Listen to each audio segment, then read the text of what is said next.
Halo teman-teman, kembali lagi di On Air Law, podcastnya Eva Uner. Pada episode kali ini, kita akan membahas mahasiswa lulusan terbaik untuk program studi Magister Ilmu Hukum untuk periode April 2025. Penasaran kan kayak gimana kelanjutannya? Let's go, mari kita bahas. Halo Kak Dika. Halo Revan. Kak Dika, gimana nih kabarnya siang hari ini? Alhamdulillah sehat. Revan gimana? Alhamdulillah sehat juga kayak. Tetap harus semangat karena banyak konten hari ini dikejar-kejar. Kak Dika, tadi Kak Dika langsung dari Jakarta berarti langsung pesat ke sini. Iya, jadi emang kebetulan hari ini kan sebenarnya ada gladi ya, dan itu emang aku mau ngepas karena gladinya sore, aku berangkat pagi gitu. Kebetulan banget sama agenda ini pas. Gitu. Oke, alhamdulillah. Terus tadi sebenarnya ada sih kendala Kak ya, dimana pesawatnya tuh delay tiba-tiba. Iya itu aduh.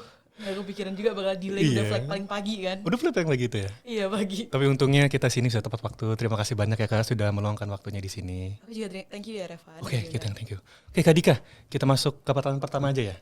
Kak Dika, mendengar kata-kata lulusan terbaik itu kan wow, dibayangin kan wow banget ya. Nah itu gimana tuh perasaan Kak Dika setelah mendapat predikat tersebut? Iya, tentunya tuh seneng banget ya, karena ini kan juga nggak pernah kepikiran sama aku. Terutama kalau misalnya aku di sini sebagai mahasiswa fast track, kami itu kayak punya aturan di mana anak fast track ini ada ketentuan kayak misal pertama IPK-nya tidak boleh kurang dari 3,5. Kemudian kita juga ada syarat aturan kayak nilainya nggak boleh kurang dari B. Itu untuk nge-maintain itu aja itu menurut aku udah kayak mati-matian gitu ya, kayak setengah hidup, setengah enggak gitu. Hidup. Cuman alhamdulillah ternyata dapat poin plus lagi yaitu jadi wisudawan terbaik. Alhamdulillah, luar biasa. Oke Kak Dika, mendengar itu aku jadi penasaran. Sebenarnya kasarannya apa aja sih Kak gitu Kak? Terus pas kuliah gitu ngapain aja sih bisa sampai dapat predikat lulusan terbaik gitu? Kalau untuk jadi lulusan terbaik menurut aku selama kuliah ini kita tuh nggak cuma belajar tentang materi ya, tapi sebagai mahasiswa hukum kita tentu juga mengaplikasikan apa yang normatif, lalu gimana dengan keadaan lingkungan sekitar tuh kita synchronize, terus juga kalau misalnya kita sebagai mahasiswa hukum selalu belajar dengan isu-isu sosial juga kan. Oh iya betul. Nah itu tuh juga ternyata sangat masuk buat di perkuliahan, terutama kuliah S2 gitu. Oke, gimana tuh Kak? Boleh diceritain nggak? Jadi kalau misalnya S2 itu udah mulai banyak masuk ke studi kasus kalau dibandingkan oleh S1 ya. Terus pendekatannya itu tuh kalau misalnya S1 itu kan kayak sangat normatif ya. Iya betul. Kayak kerasa kan kayak kita untuk kuliah itu kayak banget dasar ya hukum gitu ya, apa. dasar Tapi kalau hukum. misalnya S2 ini yang aku tangkap adalah mereka tuh lebih banyak pendekatan kayak teori-teori para ahli. Jadi dibandingkan kita kalau misalnya menginterpretasikan suatu undang-undang tuh nggak bisa langsung kita jawab berdasarkan ini kayak gitu tuh jangan. Jadi kayak lebih ke berdasar menurut Pompei kalau misal menginterpretasikan tentang hukum ini itu tuh seperti ini. Jadi kayak emang itu mungkin ya yang harus diimplement kayak gitu. Oke teman-teman nih, ini mungkin bisa jadi tips juga ya nanti buat ngerjain UTS, UAS ya. Saran dari Kak Dika, dimana kita nggak harus berdasarkan itu kayak, cuman bisa lebih runut lagi ya dari teori-teorinya, sampai dari grand teorinya berarti seperti itu ya Kak ya. Iya betul. Oke Kak Dika, jadi lulusan terbaik kan nggak pasti kan cuman aktif di akademik ya, pasti kan ada kegiatan-kegiatan di luar kampus ya maksudnya. Nah itu Kak Dika ada apa aja dulu itu? Oke, jadi untuk kegiatan luar kampus karena ini aku studi fast track ya, jadi anggap aja kayak gabung gitu ya. Oke, Dulu aku aktif di ALSA. Oke, always be one. Iya, Always be one. Terus juga dulu aku aktif di BEM. Terus habis itu dulu aku juga sempat ikut academic competition kayak National Moot Court Competition, International Mediation, International Moot Court. Wih, banyak banget ya Kak ya. Alhamdulillah punya kesempatan itu. Terus juga yang terakhir itu aku sempat ikut student exchange. Oke, gimana? Iya, itu kayak program Erasmus gitu. Erasmus Plus. Iya, Erasmus Plus. Oke Kak, dari semua lomba dulu deh, kan tadi ikut NMCC dan sebagainya ya. Yeah. Untuk lomba itu yang paling menarik apa? Yang paling berkesan begitu sampai sekarang? Kalau yang paling berkesan sebenarnya kalau dari prosesnya ya. Kalau dari prosesnya menurut aku tuh NMCC sih. Oke. Karena teman-teman NMCC pasti ngerasain gimana rasanya kayak kita di karantina, terus kita harus setiap hari itu from 9 to 10 atau bahkan lebih dari 10. Lebih dari 10. Iya itu kayak prosesnya itu berkesan banget, apalagi itu di era COVID waktu itu aku. Oke. Jadi kayak kuliah aja kita nggak ke kampus kan, tapi kita tetap di karantina untuk NMCC gitu. Aku juga dulu NMCC tau Mbak. Oh iya? Iya aku Bulsum 6 kemarin ikut NMCC. Oh iya Perdata ya tuh berarti ya? Iya Perdata, kita ngebahas Perdata secara general sih waktu itu. Masalah P2P lending.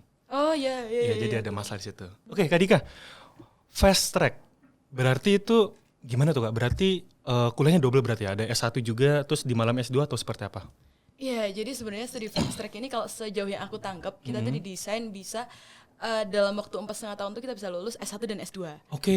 Nah, terus sistemnya seperti apa? Jadi di semester 7 S1 itu tuh kita juga merangkap semester 1 S2. Kayak ketika pagi sampai sore itu kita kuliah semester 7 S1, malamnya itu S2. Begitu pula dengan semester 8. Nah, nanti semester 9-nya itu atau kayak 4 tahun ke 4,5 itu tuh kita tinggal tesis doang. Oh, berarti emang materi yang sebanyak itu dikompres jadi cuma 4,5 tahun gitu Kak ya? Iya. Itu gimana Kak? Pasti kan sibuk banget ya, harus belajar terus juga diimbangin sama kegiatan-kegiatan lain. Gimana cara Kak Dika manage waktu? Oke, ini pertanyaan yang menarik karena sebenarnya kita kan nggak akan pernah tahu apa yang akan terjadi Iya, selanjutnya. betul. Gitu. Cuman kalau misalnya aku dulu tuh emang udah nge-divide kayak termin-termin perkuliahanku itu menjadi beberapa termin. Kayak ini kalau misalnya kita ngomong karena aku sekali lagi karena aku fast track ya, jadi aku membahasnya tuh mulai dari S1 ya. Kalau waktu dulu aku S1 aku tuh beneran kayak menargetkan kayak misal tahun pertama ini aku akan fokus untuk mencari sebanyak-banyaknya kepanitiaan. Oh, oke. Kepanitiaan, terus aku ingin memperkuat basis akademikku, terus untuk bisa ikut lomba-lomba. Oke. Itu aku di semester 1. Kemudian di semester 2 itu tuh aku udah mulai mengenal kayak lomba tingkat nasional dari NMCC, itu kan tahun pertama. Dan ini aku sambil panitia juga kan. Tapi kan panitia kalau misalnya kita daftar di termin pertama, termin kedua ini biasanya tinggal aplikasinya doang. Iya, Kan? betul. Nah, kemudian di tahun kedua ini aku mulai belajar untuk mengenal, tahun kedua dan ketiga ini mulai belajar untuk mengenal international competition. Dan di tahun itu dari apa yang aku lakukan di tahun pertama kayak misal ambil sebagai panitia yang memang aku tertarik ya, tapi bukan sebanyak-banyaknya tapi nggak bisa handle gitu. Yang emang interest ke sana, terus habis itu nanti itu tuh bisa kayak secara nggak langsung nge-leverage kita buat dapet higher position dalam skala keorganisasian di tahun kedua. Higher position tuh untuk apa? Kita kan bisa belajar lebih baru lagi kayak yang ternyata dalam posisi yang berbeda itu seperti ini kayak gitu. Dan di situ kita juga nggak perlu banyak yang kayak technical ke lapangan kayak gitu. Itu sih plusnya. Dan di situ aku bisa mulai nyambi ke international competition kayak gitu. Kemudian aku emang nargetin untuk skripsi selesai di semester 6. Wih. Dan waktu itu tuh nggak pernah kepikiran ada program yang namanya fast track Fast gitu. track, iya. Tiba-tiba waktu semester 6 itu ada tes fast track. Oh, berarti itu baru banget gitu Kak ya? Baru semester aku 6. angkatan pertama. Oh ya? Untuk fakultas Oke, hukum. lucu. Gimana Kak? Itu cerita menarik. Nah, waktu itu ya kayak kita coba aja kan kayak Iya, coba-coba. kayaknya kalau gue coba ini kayaknya nggak ada ruginya gitu. Iya, iseng-iseng. Taunya terima ya. Iya, katanya keterima. Alhamdulillahnya. Alhamdulillah. Terus ya udah karena skripsi udah selesai, terus waktu semester 7 itu aku ikut exchange kan. Iya. Nah, exchange-nya itu kebetulan aku juga ambil program yang jadi kalau dia di luar negeri itu namanya One Tier Master Program. Oke. Itu tuh mirip sama fast track. Jadi mereka itu kayak 5 tahun bisa S1 S2. Oh. Sehingga waktu itu aku ambil mata kuliahnya tuh mix antara matkul S1 dan matkul S2. Oke, menarik ya Kak. Kak, fast track, maksudku buat student exchange ini kan Kak Dika kan ada ikut banyak banget ya. Di sini aku lihat itu ada 3. Nah, itu apa aja tuh Kak?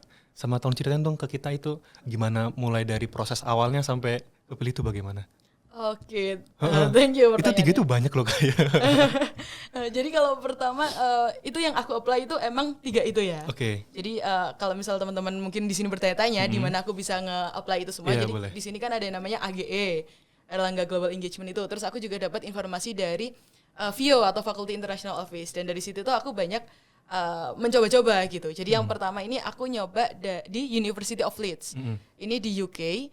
Nah, itu tuh aku awalnya nge-apply biasa, tapi ini emang sifatnya lebih ke self-funded gitu. Oh, berarti berarti dibiayain sama diri kita sendiri gitu ya? Iya. Oke. Cuman waktu itu kan kayak menarik kan, kayak yang, Iya. wih, Leeds, siapa yang nggak mau Leeds gitu. Iya. Ya udah, terus itu aku cobain. Terus di saat yang sama itu ada juga program dari AGE. Kalau AGE ini di University Malaya. Dan kalau itu dapat tuition waive karena kerjasama antara dua Oke. universitas, sama ada bantuan gitu dari AGE. Oke, berarti semi subsidi gitu Kak ya? Iya, semi subsidi. Tapi emang kayak waktu aku hitung-hitung kayak sekitar 75% lah subsidi. Oh, lumayan ya besar ya? Iya. Kalau Terus misalnya yang- kayak ada bantuan dan itu Oke. deh ya. Terus yang terakhir Kak? Terus yang terakhir ini baru di University of Patch. Ini tuh sebenarnya ini sebenarnya awalnya itu diplatformi oleh AGE. Tapi itu kita kayak daftar sendiri di dalamnya. Terus habis itu ini lebih ke self funded, cuman kita Oke. dapat sponsor dari AGE juga. Nah, cuman pada akhirnya kenapa kok yang aku pilih Iya. yang ketiga ini itu karena itu yang koheren sama program fast trackku. Kalau misalnya yang 2 tadi aku bisa, cuman mungkin either kayak aku mundurkan diri atau fast track atau nanti jadi mundur atau kayak gimana. Kemungkinan-kemungkinannya tuh itu yang terjadi. Iya. Gitu. Jadi berarti dari 3 opsi itu Kak milih yang terakhir ya, yang Pexit ya? Di Iya, betul. Hungaria. Betul. Nah itu apa Kak? Maksudnya kan pasti kan dari culture kan beda kan dari Indonesia ke Hungaria yang di Eropa itu. Nah itu gimana cara Kak Dika nanganin itu sama mungkin momen paling wow gitu apa ya? Oh ternyata orang-orang di sana tuh seperti itu atau mungkin ternyata seperti itu Kak. Oke, ini menarik. Mm. Kalau misalnya di aku, sebenarnya kalau misalnya dilihat dari negaranya ya, Iya. itu dua negara ini tuh hampir sama. Kenapa? Kalau misalnya Indonesia ini kan sebenarnya kita punya sistem hukum sendiri yang kayak general gitu kan. Iya betul. Tapi dikit banyak pengaruh Islam ini mempengaruhi banget. Sepakat Iya nggak? sepakat. Nah, Terutama kalau di perdata ya. Nah, Iya. iya. Dan kalau di sana itu bedanya adalah Kristen yang kayak gitu. Jadi Oh. kayak orang-orang apa ya kayak petinggi-petinggi agama Kristen Iya. tuh kayak masih memegang peranan penting gitu. Karena di sana Oke. kan juga masih satu kesatuan sama bekas ininya Roma kan. Iya betul. Iya, jadi kayak masih kayak gitulah. Mhm. Nah, tapi kalau misalnya dari sistem hukum yang aku pelajari bedanya di sana adalah karena di sana ada European Union. Oke, EU. Iya. Iya.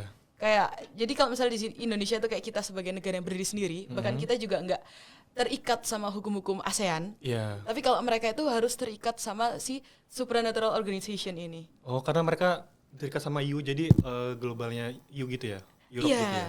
Dan kalau misalnya kayak ada arus perdagangan apa, EU bikin kebijakan, semua negara itu harus justify ke itu gitu. Oh, berarti mereka dasar hukumnya juga ada dari EU itu ya? Iya, betul. Oke, lucu ya, menarik ya. Oke Kak Dika, sebagai penutup nih, mungkin Kak Dika ada kata-kata hari ini atau mungkin buat pesan-pesan buat seluruh viewers yang ada di nonton kita ini? Oke, jadi kalau sebenarnya kalau misal kata-kata untuk hari Iya. ini aku juga kayak masih bingung deh. Iya. Cuman kalau misalnya yang aku ini ya yang aku inget dan aku implement adalah aku pernah baca di suatu buku, aku lupa buku apa. Pokoknya dia tuh tertulis kayak gini. There is no comfort in your growth zone and there is no growth in your comfort zone. Oke. Jadi menurut aku emang oh iya nih kalau dipikir-pikir benar juga ya kayak semua Iya. itu tentang explore dan mencoba untuk keluar dari zona nyaman. Ya berarti memang intinya itu kalau menurut Kak Dika kita harus mengeksplor sebanyak-banyaknya, terutama juga usia produktif ya Kak ya? Iya, Juga masih betul. muda jadi udah cobain semua aja ditabrak semua aja gitu ya? Iya, lebih Nanti baik baru misal belajar. mencoba daripada enggak. Betul, setuju banget. Oke, Kak Dika, terima kasih banyak udah mau datang hari ini. Jujur insightful banget. Semoga juga ini bisa menjadi pelajaran juga ke teman-teman semua. Cara tips and trik Kak Dika sebagai mahasiswa lulusan terbaik Magister Ilmu Hukum untuk April 2025. Kak Dika, sekali lagi terima kasih banyak. Oke, thank you ya, Revan. Oke. Sini aku juga mau ucapin terima kasih banyak ke teman-teman semua yang udah nonton video ini dari awal sampai akhir. Semoga ini bisa menjadi insight baru yang menarik untuk kalian terapin di hidup kalian juga bisa. Dan juga untuk hidupku sendiri ya, karena jujur aku banyak belajar sih. Masih Kak ya. Jangan lupa untuk follow semua akun sosial media kita, Eva Uner, di Instagram, di Twitter, di YouTube, dan lain sebagainya. Oke, terima kasih teman-teman. Sampai ketemu. Sampai ketemu.